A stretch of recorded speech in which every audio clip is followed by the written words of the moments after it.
So we are talking the movie Ghost Witch, which was originally known as The Legend of Seven-Toe Maggie. Now, it's being released by Wild Eye Entertainment as Ghost Witch, which the title isn't entirely accurate because there's no actual witch in this movie. There is a ghost, but no witch, so you're only halfway there. Nonetheless, this movie is directed and co-written by Joseph Lavender, and the story focuses on a group of 6 young people, 5 of which belong to this kind of like amateur paranormal kind of club, essentially, and they are essentially tasked by this 6th girl who has basically had this kind of old house in her family, which she believes is haunted. She had a bit of a experience when she was younger. She tasks the other 5, one of which include this guy she's kind of had a bit of a kind of romantic spark with, into coming and having a look around this house and seeing if they can find anything. And as we get the story unfolds, we learn the legend surrounding this house, basically, that entails this Native American woman that was raped and murdered there. Hence that she was Seven-Toe Maggie, who had 3 of her toes cut off. And as you can probably guess, strange things start to happen. The malevolent spirits of the dead rise up to seek vengeance against the living. So what do we think of Ghost Witch? This is a low-budget movie, but I do think it does a fairly good job of kind of hiding most of that. Kind of, and the effects here are, although on the cheap side, used kind of to good effect. Let's go through it in a little bit more detail. Let's go with the negatives first, I feel.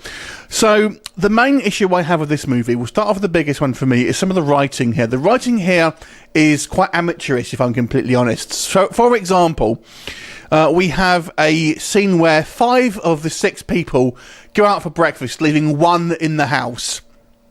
The one remaining member, something spooky happens, and they phone up the rest of the group, and they're kind of like, oh my god, something's happening, and they get cut off. The rest of the 5 come back, and this other person is nowhere to be found. But they're like, and they even say, oh, there's nothing for miles around this area. And they're like, oh, well, she's around somewhere. There's no cars, there's nothing like that. So they're just going to put it down to, oh, no, she's around somewhere. Don't even try and phone her. And then we have another situation where we have a character come in with some wounds. The police show up, and for no particular reason, they kind of just shoo the police away when clearly they could have helped. So there's just some kind of like lazy cliche writing here, unfortunately, that really kind of bug this story down into kind of quite typical territory, just to kind of move the plot from point A to point B, but doesn't make a lot of sense in the long run, essentially. So that's the main thing. The second kind of larger thing I would say is, for me, the ending was a little bit of a letdown here.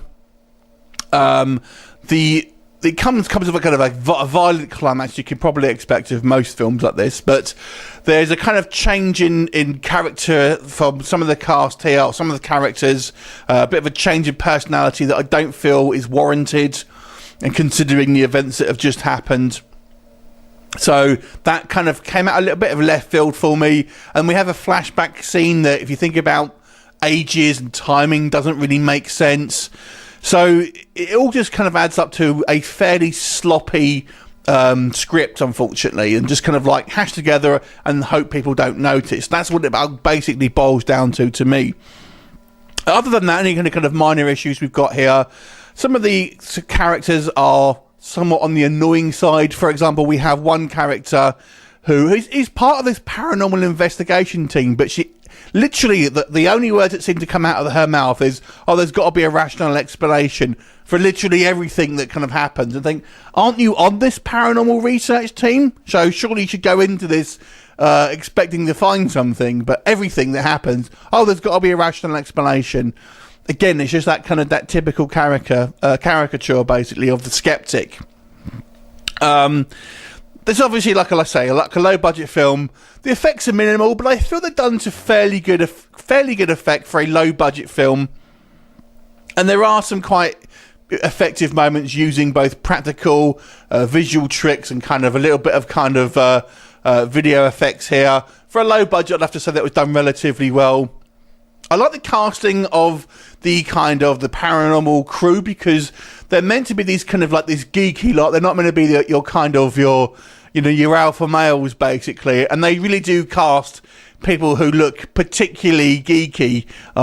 So that was actually quite good casting, I feel, and they kind of really play that type up well and come across as people who would genuinely probably do this kind of thing and probably be somewhat socially awkward and stuff like that. So that was all quite good.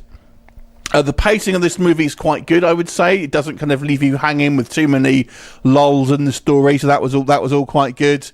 I wouldn't say it's necessarily scary, especially if you are a kind of a horror fan. But I think it does have a couple of decent moments of enjoyment in it that you would have kind of appreciate as a horror fan, and kind of think are quite fun, maybe not scary but fun. A few little jump scares here and there, but nothing that's going to kind of spook you out too bad. This kind of movie I've seen referenced as like being something like The Conjuring. Not really. I mean, if The Conjuring had hundreds of the budget, maybe then maybe you could kind of say that. Overall, it was quite a fun little film. I did find it to be a briskly paced, fun to watch horror film. I kind of quite liked the casting. I thought the characters were a little bit kind of like stilted, and the writing to me was the main issue here. So that's going to be the real problem here. It just seems to have been, people won't notice, people won't question this kind of thing, but I just kind of like skip over that. A little bit more depth would have been nice, and a little bit more kind of treating the audience with a bit more intelligence, I felt wouldn't have gone amiss here. As it is, it's okay. It's probably worth your time if you are a low-budget horror fan. I'll give it a 4 out of 10. Have you seen it? What did you think of it? Just leave me a comment, and I'll look forward to seeing you next time. Bye for now.